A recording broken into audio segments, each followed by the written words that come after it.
On. Welcome back to Behind the Play. My name is Alex Adams, and today I'm very excited to introduce our guest, Claire Hanna, who covers my beloved Ottawa Senators and the Red Blacks for TSN. Thanks so much for taking the time, Claire. Especially, I know you're jet lagged, so I appreciate you making the time and coming on. Jet lagged by only 3 hours. Okay. I sound a little soft. It's not like I came from Europe, but yeah. No, no, no, Thanks, no. You, Alex. sa- you sound great. You sound great. I first wanted to start off a little bit. Some of the listeners might not know, but you had a great volleyball career, and not just that, you had an inspirational story of being cut, and then making it to UBC's volleyball team and winning the national championship and making the Canadian national team and having a pro career. So maybe just tell us a little bit about your career and your journey. Well, it's okay. Like it actually feels like it was a long time ago now, Alex.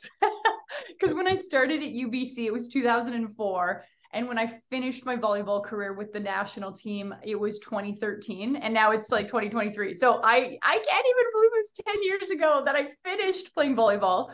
But it was, I actually think there were so many parallels to my volleyball career, to my broadcasting Mm. career. And the biggest thing I always tell people about is stay flexible, because when I started playing volleyball, I was an outside middle hitter. Like I was an attacker. But when I finished my volleyball career and had the most success, I had changed to what is called a libero, which is a Yeah, defensive specialist. So for hockey terms, I always say I went from a forward to a goalie. Like yeah, yeah, yeah. it couldn't be more different.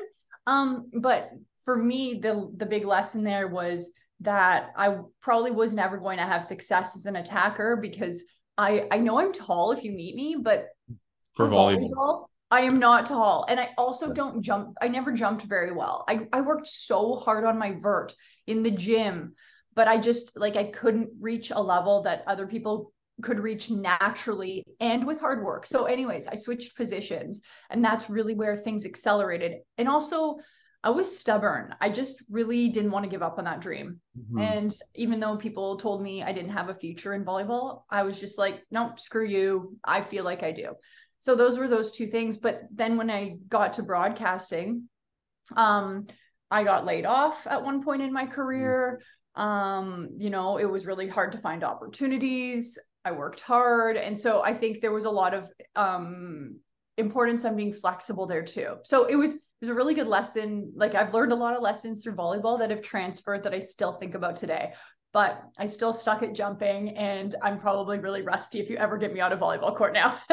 No, no, as someone who's tried to play volleyball and have a bunch of friends play like university volleyball, I always could jump about 2 inches. So I definitely can relate with that. We And called you, it a credit card jump. When you could yeah, no, only that's what jump my like friends this. called it. Yeah, yeah, yeah. Same for me. Yeah, Yeah. exactly. It's the credit card hops as we used to always say.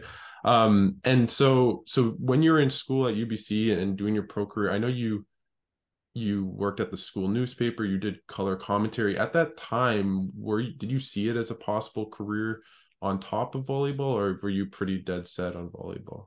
Yeah, I try to think back to those times. And when I started doing not play by play, when I started doing color commentary for the men's volleyball team, it was, first of all, I wasn't doing it every game. I was doing it somewhat frequently, but it was kind of just an interest.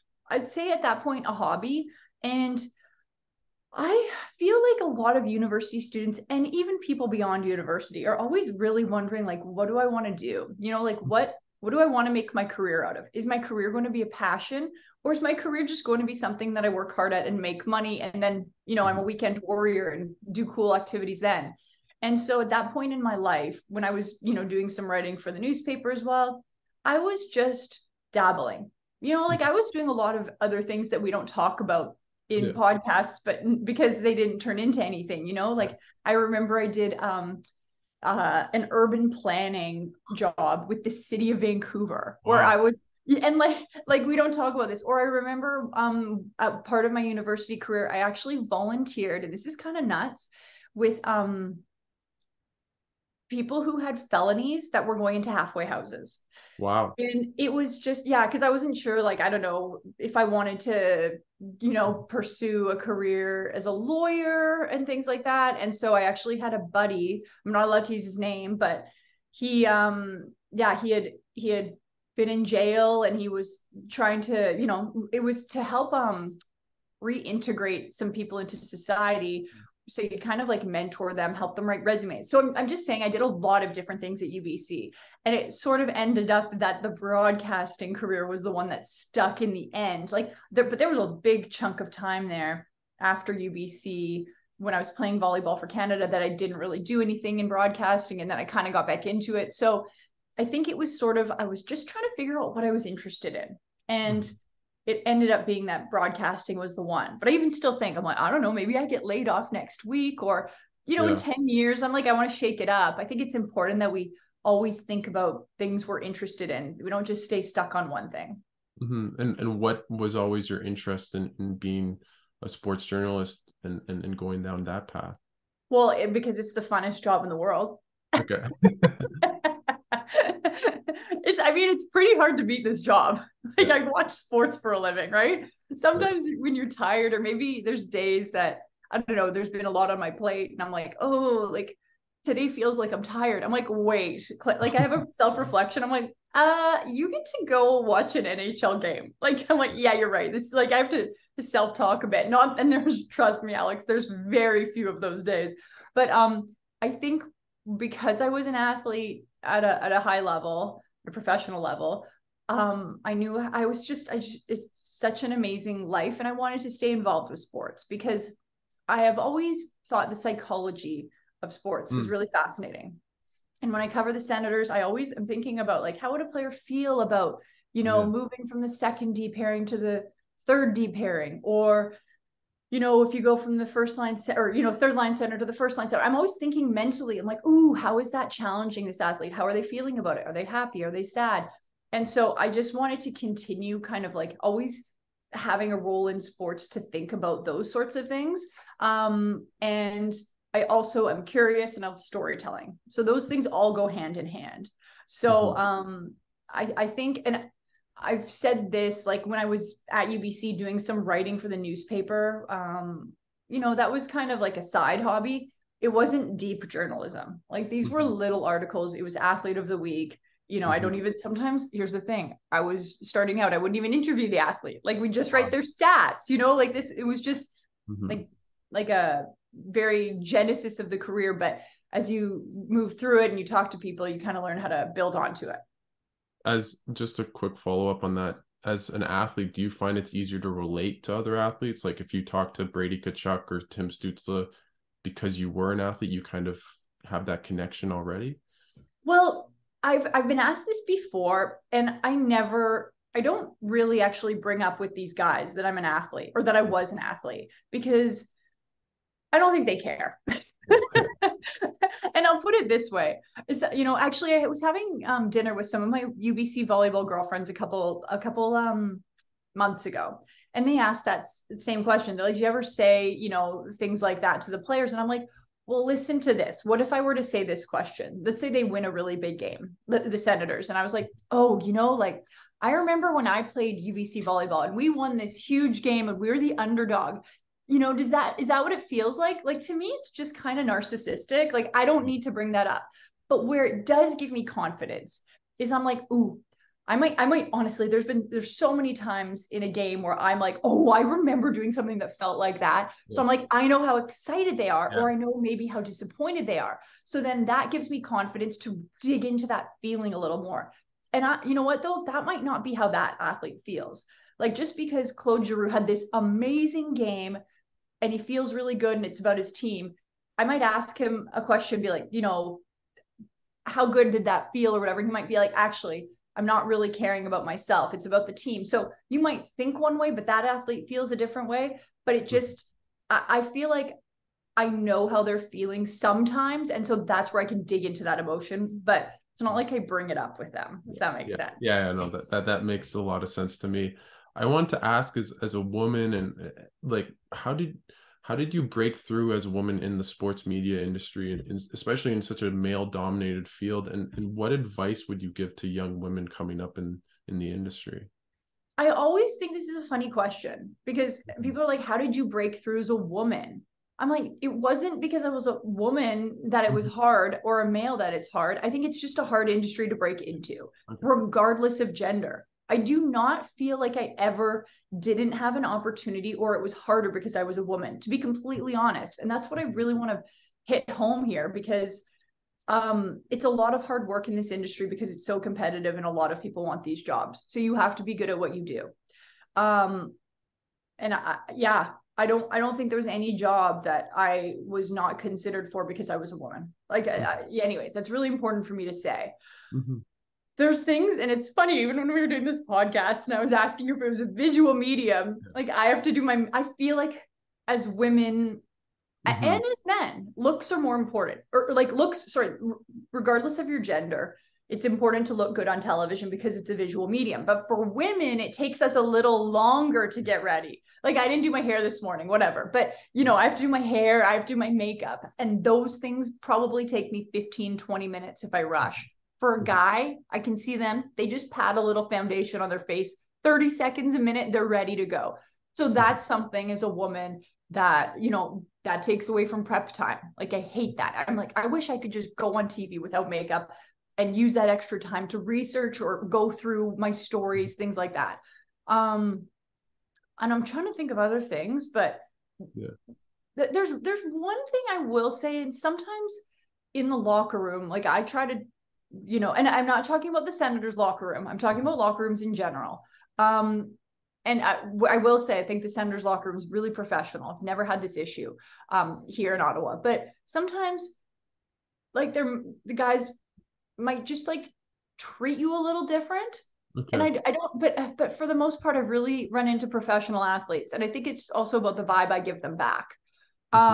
Whereas men might not have that issue, but I've heard stories, but really I can't give you one that I could experience. Like I've heard stories that guys will throw their like room keys at female reporters, but I've never had that happen to me. So anyways, I'm just share that with you, but I feel like I've been lucky in this industry in that I've never felt there's an extra hurdle because I'm a woman. Okay. I wanted to move to the Senators, like the team you cover day in and day out.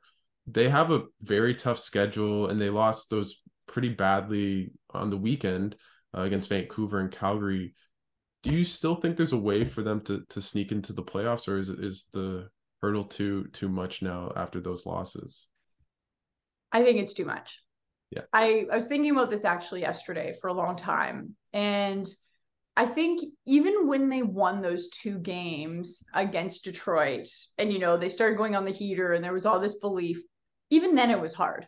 But at that point, you were like, ooh, you can look at the numbers. And I think there was a point where they had to go 14-6-1 after those 2 Detroit wins. And you're like, that's possible, but this is a tough schedule they've got ahead. So they've only got these like six losses possible with teams like Toronto twice, I believe, Bruins, Carolina twice. Now that they've lost those games against teams that they should have won, especially that Chicago game. And I shouldn't say should have won, because DJ Smith makes a great point. Every team in this league is good on any night they can bring it, and there's no easy games. But it's really, really hard. And I think if they end up in a playoff position, it's going to be a movie. Like, that's how tough I think it is at this point. But to that point, Alex, I don't think that means this season is a failure, because I think that they were really trying to play these meaningful games in March. And these are still meaningful games because everybody knows they still have a chance. And that was the goal. The goal was to get these experiences, play in pressure situations, figure out how do you handle losing against Calgary and Vancouver and then come into the Oilers, and then Colorado. How do you raise your game? And I think that these are still going to be pressure situations where there's a lot of learning opportunities. So I would still, to me, this season is a success because of the position they've still put themselves in March. But I just don't think they're going to make the playoffs. And I wanted to go to the Chychrun move that Sens fans got so excited about, and they finally got that top 4 defenseman. How good has Chychrun been so far in his, I think, 6 games for the Senators? And in your mind, who's his ideal defensive partner? Do you play him on the left? Do you play him on the right? what do you think of his game and where to play him in the lineup? Yeah. Well, I think everybody would agree that he's just fit in so seamlessly. And remember how many games he was healthy scratched for with Phoenix? With Arizona. It was like he came in and didn't miss a beat. And I thought we'd see a bit of rust on him. But he clearly has the same mentality. He's kind of the same age group as these guys. So I think, he's how everybody expected, but he's probably exceeded expectations to some extent. Who is it? His perfect D partner. Well, because he's got that ability to play on the left and the right side, I think you just put him on the right because those are harder to find, and he's pretty elite. Maybe it's Sanderson. Maybe that's his permanent guy. But I will say, I think everybody thinks Sanderson and Hamonic have been a really good duo. But maybe that's his guy. Maybe it's Thomas Chabot. But I really like putting Sanderson and Chychrun together because I've got to look this up. I think Sanderson's 21 years old. They're both young and they can kind of grow together there. And I think that's a really special opportunity. Like maybe you focus on some long-term chemistry and making them like, a unit to be reckoned with in the NHL. So I'll put that out right now. I'm not a coach, I'm not an analyst, but I'll lob that one out there for you, Alex. Okay, great. Thank you. And I wanted to go to another young player in Tim Stutzle, who's had an amazing year. What has he done in your game to really improve to become over a point a game player in your mind? Well, I actually want to go to his face-off ability because I think that's like one thing that I've seen. I only like to talk about what I've seen, and I've seen him really work on that. The first year I covered this team, which was only last year, I remember he and Josh Norris worked on the face-offs a lot because he was like, I've got to start taking these. I need to go to a guy who's good. I think he worked a lot with Claude Giroux this year and sometimes we don't see it all the time because we have to like run and do interviews and they're still practicing on the ice. I wish I had a clone or at least could like creep on practices at the end because that's where you see guys working on a lot of fun things. So that's been one major area of improvement. And just I think his ability to hold on to the puck a little longer, because before when he was younger, I think would kind of like panic and get rid of it. But now he knows he's got that skill and even a bit more like size and strength to just hold on to it and not lose it, and therefore control it longer, maybe make a pass at a more, opportune time. And with that is confidence. So that's to me where we're seeing, I think I've seen a lot of his growth. And he's so exciting. Like where he's still only like, I think he's 23, 22. I think he's 21 maybe. Oh, he's 21. He's 21. You're right. Because I'm like, wait, last year he turned 20, he turned 21. You're right. But like, look at that. He's a baby. Yeah. And his ceiling, like, that he hasn't even come close to it, which is a pretty awesome prospect for Sens fans. And I wanted to go to Giroux a little bit. What has he brought to the team as a veteran to kind of mentoring guys like Tkachuk, Stutzle? Like it's such a young team. What has he really brought to the Sens this year? Well, I think last year when he wasn't with the team, you saw a lot of dramatic highs and lows from the Senators. They would have these big drop-offs and then they'd have these massive wins and get really excited. And I think what Claude brings, and he said this earlier in the season, he's like, you don't let the highs get too high and you don't let the lows get too low. I think for him, it's this steadiness. And that's something that's going to be, if they are to make a playoff push here, I think that's the steadiness this team needs because they're in a rut right now. And this rut could end their season. But if you don't let your mind get too focused with the fact that you've lost these games and you just kind of go into the Oilers game or whatever the next games are, with the feeling like, okay, this steadiness, that's really important. I think Claude tries to remind the team of that and that this is a long season and that they still have a month of hockey left.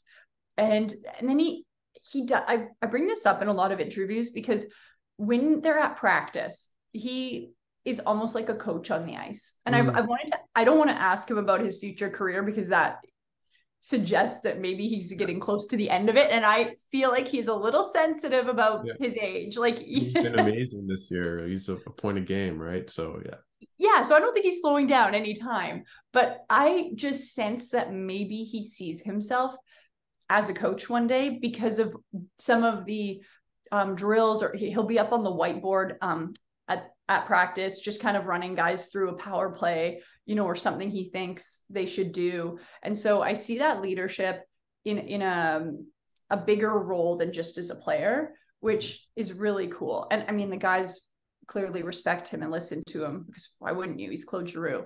But I think he's brought in so many intangibles to this team that are really hard to define, that are so important. And I wanted to go to Giroux a little bit, go off that. Obviously, he has ties to the city. Chychrun has ties to the city, and Brady Tkachuk and Tim Stutzle and so many others, Chabot, are signed long term.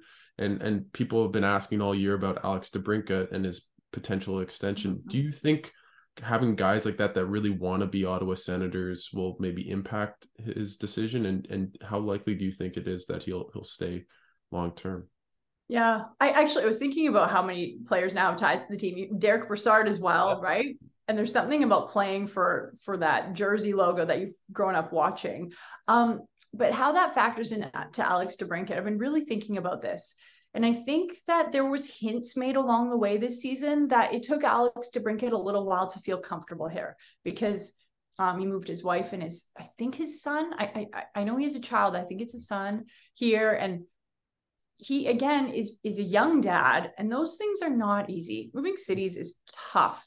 And I think for him, it took a little while to get adjusted here, because he had so much comfort in Chicago, especially with Patrick Kane. Mm-hmm. And everybody's talking about how his numbers have dipped a little bit here, but he had one of the best forwards and passers in the NHL with him for a long time in Chicago.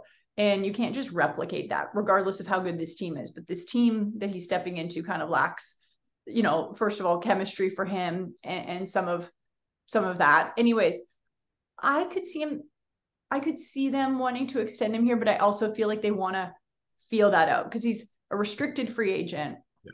Yeah. And maybe you just see how he adapts even in the end of the season here. Not adapts, but what does he continue to bring? Because I think for some of it's just been bad bounces. He's had some really crazy chances, and I'm like, okay, he just runs into a hot goalie a lot, just on even some angles. So I think he fits in mentally, kind of like Jacob Chychrun, the same sort of mentality to this group. And it's just a matter of when's it going to snap for him? I could see him easily being a 50 goal scorer next year, just because it just happens to click, and it didn't quite click this year. I wanted to, before I let you go, what do you know about the the new Senators ownership process, and any indication of how likely Ryan Reynolds would be involved with, and what do you think just new ownership and maybe Reynolds as the face of the franchise could do to the franchise in the city of Ottawa? Yeah, well, I heard that the bids have now been received by the NHL. So it's now the NHL is going to evaluate them and then make their decision, which is really a cool time to be covering this team. I'm starting to get the impression that maybe that Ryan Reynolds might not be a part of this. And that, the only reason I say that is because he aligned himself with that Remington group. And from my understanding, the Remington group doesn't have NHL ownership experience. Mm-hmm. Not to say the NHL wouldn't choose them, but I think the NHL might take a conservative approach and take one of the other bidders that does have experience running an NHL team, because it's a big deal. You want to keep Ottawa here. Yeah. But also the fact that part of that bid is building the new arena, and the Remington group comes with construction experience. Mm-hmm. It is all so exciting. So it could, and part of me wonders if Ryan Reynolds might tip the scales in favor of the Remington group, because that's the one he's aligned with, and that the NHL takes a bit of a risk there. But if the NHL chooses another group, what I've been wondering is, do they say, okay, we're going with you guys, but you have to include Ryan Reynolds in some respect. But I wonder if Ryan Reynolds he wants to have a larger role. And if he doesn't have that large role, does he just step away? That's where there's a lot of different factors at play here. But if he is involved with this team I think it changes not only the Ottawa Senators, but the league, because he will draw in a totally different audience. I think about how popular Deadpool is. Mm-hmm. And even if you just pay attention a little bit more to the NHL, just flip around or even look on his Twitter and look at the Ottawa Senators Twitter page, like that's attracting a different audience. And I mean, maybe they get a Netflix show. Hey, Yeah, that like would be Wrexham. awesome. And then like look at how many eyeballs you've got. Like, there's been so many, the Formula One Netflix show. What did that do? All this stuff. So it's just, to me, it has a chance to domino, but it all comes down to who does the NHL choose as their suitor. Yeah. Well, thank you so much, Claire. I really appreciate the time. I just wanted to give you the floor. Is there anything you want to plug for TSN, or anything people should listen or keep their eyes and ears open for with you and TSN coming up? Well, I'm going to say watch TSN, watch our broadcast. We've got the Colorado game. That's one of ours coming up. And then the next week, I should look at my schedule. But yeah, watch TSN. Okay. And also just, watch Alex. You got a great podcast going. So thanks for having me. Thanks so much for taking the time. And I hope they win a couple games and they get back close into the playoff hunt. We'll see what happens.